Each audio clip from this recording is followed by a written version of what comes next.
We're back! And I'm so glad you've joined me for another episode of More Than You Can Chew, and I hope that you've remained hungry for new insights. Enough of that cheese. Let's get to the meat of today's episode, which we couldn't cover without our incredible guest, Melissa Popp, Content Strategy Director at RicketyRoo. And what I like most about Melissa's approach is that she loves not just storytelling, but storytelling that has strategic thinking behind it, coupling creativity with data. Now, that's the right way to craft a powerful narrative that really captures, engages, and converts consumers. If you've never heard or seen Melissa talk before, so many of the brands that she partners with are in competitive markets. Her focus is on the really important facets of content: authority, authenticity, and relevance. And she'll let you know, and rightly so, that this approach will help businesses gain visibility, build trust, and achieve results. That's because she doesn't look at content just as a thing to do, a thing to publish. For Melissa, it's about connecting with people, inspiring action, making an enduring impact. So Melissa, now the folks can finally hear your voice. Welcome to More Than You Can Chew. Thanks for having me. I'm always excited to talk about content and how we can move beyond just the traditional marketing aspects to start telling more stories that resonate. I think that's more important than ever in this crazy AI now driven world we're in. Absolutely. Absolutely. So, now your whole background, your philosophy, your approach, makes you the perfect guest to cover what I think is an important topic, and that is AI in content writing. And I know there are agencies out there that either tout they're using AI to fully write content from ideation to publication to create content at scale, which I personally believe is a flawed perspective, or they're secretly doing so and not telling their clients. And what worries a lot of marketers, writers, consultants, even agencies, is really how to properly use AI, use these tools. So that's what I want the big bite that's More Than We Can Chew to be. And there's sort of two parts that create one whole takeaway. So, Melissa, could you, even if it's a 10,000-foot view, get into the weeds as much as you want to, kind of walk us through how your process of how you use these tools help expedite that rote or grunt work. And then how do you know when it's time that you're at a point where you can now inject your own creativity and thoughts into the process so the content has some sort of shape, is something refined, is something that has some soul that truly connects that content with consumers? Well, I think the most important thing is that we do have to recognize as an industry and as businesses in marketing that AI is going to replace some of the work we do. And I think it's kind of like you have to go through like this 5 stages of grief here where, you're looking at acceptance of, okay, this isn't going anywhere. Platforms like ChatGPT, Claude, Perplexity, and others, are continuously evolving, are continuously integrating themselves into everything we do, from interacting now with our Gmail accounts to interacting with our project management systems. MCP has opened up a whole world of ways we can connect with different apps. So this is happening whether we like it or not. And trust me, like my English loving soul, my writing loving soul, hated this at first. And anybody at RicketyRoo will tell you how skeptical and just, no, we're not going to do this. We're not going to integrate this in. And then I woke up one day and I said, you know what? I have to figure this out. And starting to really learn how LLMs work, how these different wrappers work, how people are presenting what they're doing with AI, I saw a real gap between, okay, let's just run with whatever we can push out and publish at scale, and a lot less of how does that role shift to where the human element comes into play. And that's where I started focusing. And at RicketyRoo, we've built AI workflows that I have built from the ground up. This is not me looking at what other people are doing and manipulating what their custom instructions and prompts are. This is me looking at how do we build something that can take away some of the grunt work that we have from the beginning of the writing process. There's a lot of people are great writers, but they're not great at ideating the ideas, right? This is a great way to use AI to research, especially now that everybody has a deep research model, so we can get even more into the weeds with the topic ideas that we come up with. And then from there, it's a matter of like, okay, what takes more time now? Okay, we move on to content research and brief outline, right?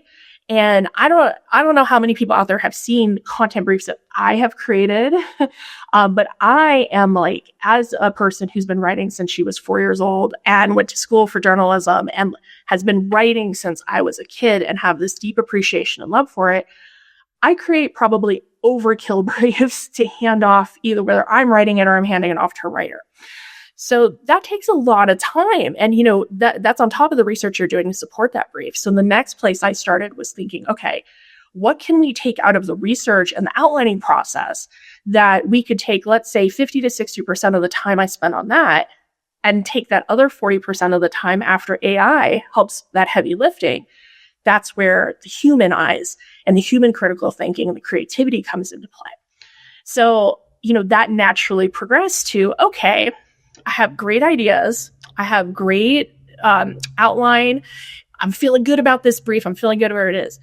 What can I now push AI to do to create a fundamental foundational draft that a human then can run with, fact check, copy edit, integrate more of brand voice in?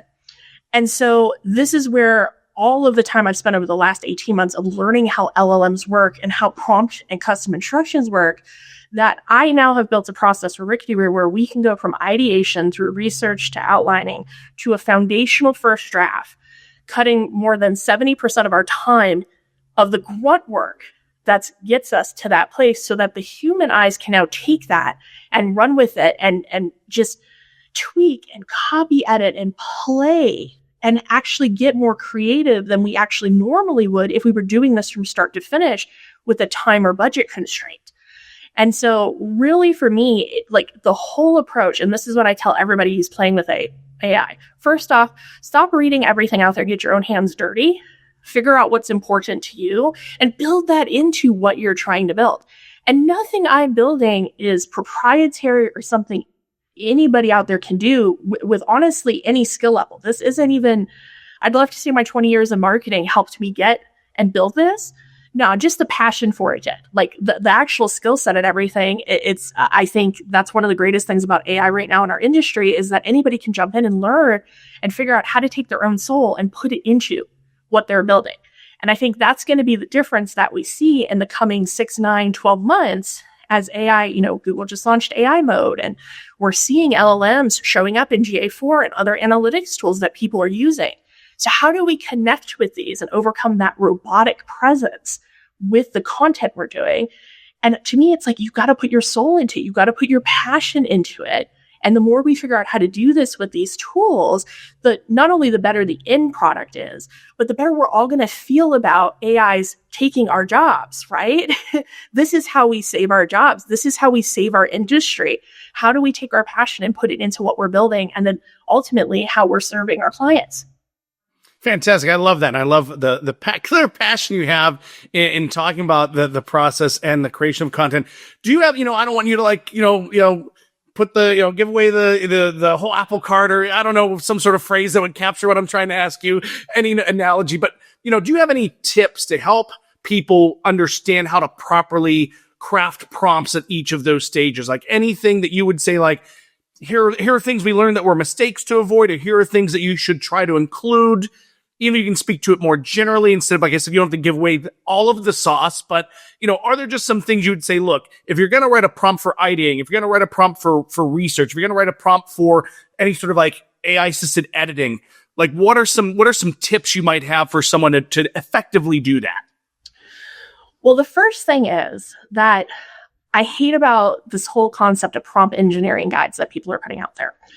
The thing is LLMs have a limited context window, which means that we can only give them so much input and then based on our output, continuing to feed that. And this is going to vary. I'm not going to sit here and list what the context windows are for everything. All of these tools are different. Nobody's doing anything the same. This is why you have people like me, who I'm a big proponent of Perplexity and ChatGPT. And my boss, Blake Denman, he lives and breathes Claude. Everybody has their preference. And not all of these tools take prompts and custom instructions the same way. So this is where I say you got to get your hands dirty. My biggest tip for prompt engineering is to stop thinking about marketing and start playing with your AI tools, anything but marketing. this is one of the ways that I learned how to get AI to give me the answers I wanted, how to limit how much I had to actually give feedback and criticism and rework things. So when I first started learning the ins and outs in ChatGPT, I followed Marie Haynes's example, and she was using it to up her Fortnite game. And so she would lose a match of Fortnite, and she's talked about this all over social media, and then talk to ChatGPT about what happened. And so I started doing that because I also play Fortnite. It's my great escape, and I've been playing it since the beginning, and I'm that person people laugh at because I suck at it, but I have so much fun. So that's how I was like, oh, this is interesting what she's doing. Let me see what happens. And it didn't improve my Fortnite game because I really am bad. But then that led to me starting to play around with it with meal prepping. And this was back when ChatGPT and Claude, the models weren't as sophisticated as they are now. So there's great improvements if I go in and try to do this now. But seeing how I could ask it things outside of something like, oh, take these 5 URLs and tell me what all these URLs are doing the best so I can implement that in a content brief. That's pretty straightforward. But trying to get it to actually help me with other things outside of marketing helped me understand prompt engineering more. And so that's one of the things I would really encourage people, and I encourage people on the RicketyRoo team to do all the time, is like, stop thinking about it as just a marketing tool. What else could it help you with that you feel comfortable talking to it about and sharing with, and learn how it interacts with you? Because a lot of the things people don't understand about these LLMs outside of our industry is that they're designed to give us the answers we want. So the more context and information we can give it as simply as possible helps us get to that without it filling in gaps we don't want filled in. And so I really encourage anybody listening, like, start playing around. Like, what else are you doing in your life? You're exercising, you're trying to up your golf game, you're trying to figure out, what new movies do you want to go watch? Like, play around with it that way and learn how you're asking it questions in a more just fun environment versus what we do sitting at our computers every day in marketing. I never thought of that and using the tools that way. And that to me reminds me of back in the day when we'd talk to businesses like, go on your phone, look on it, look at your website, engage with it like a consumer, like take your marketing hat off and engage with your site, your assets, your content. Now engage with these tools like ChatGPT like a consumer would to see how that dynamic works. That's a really good tip I never even considered to do. And to suggest I've done it, and I never thought there should be a suggestion for people to do. Yeah, because it gives you a different way of looking at it. Like, of course, we're all using these tools for work, whether we're telling clients or telling others in our industry or not, And so it's like, what else, though, could you use this for? Like, I have a whole space in Perplexity that I use for deep research that is literally called Explain Like I'm a 5-Year-Old. And I have built custom instructions. And like, if you go through that, it's like unhinged looking at the stuff I'm looking at, and some of it's industry related. Some of it's work I'm doing in therapy and like figuring out other ways and other insights from therapy sessions. It's like, you can use these tools in so many different ways, and we're limiting ourselves by just forcing ourselves into the marketing box when the things we're doing outside with these tools will actually help us be better prompt engineers and better marketers.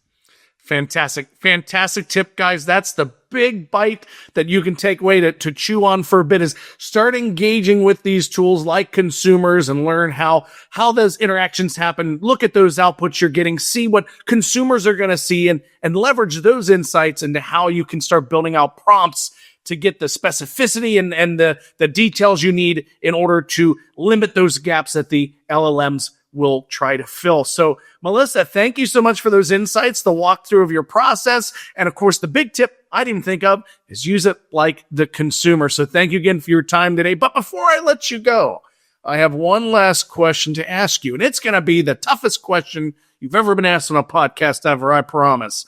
So whether it's in Denver or anywhere in your travels, if you told someone, look, if you're in this city, this is a place you have to go to get something to eat, what would that place be? All right. For those of you who know me, I grew up in San Diego. My heart belongs to San Diego.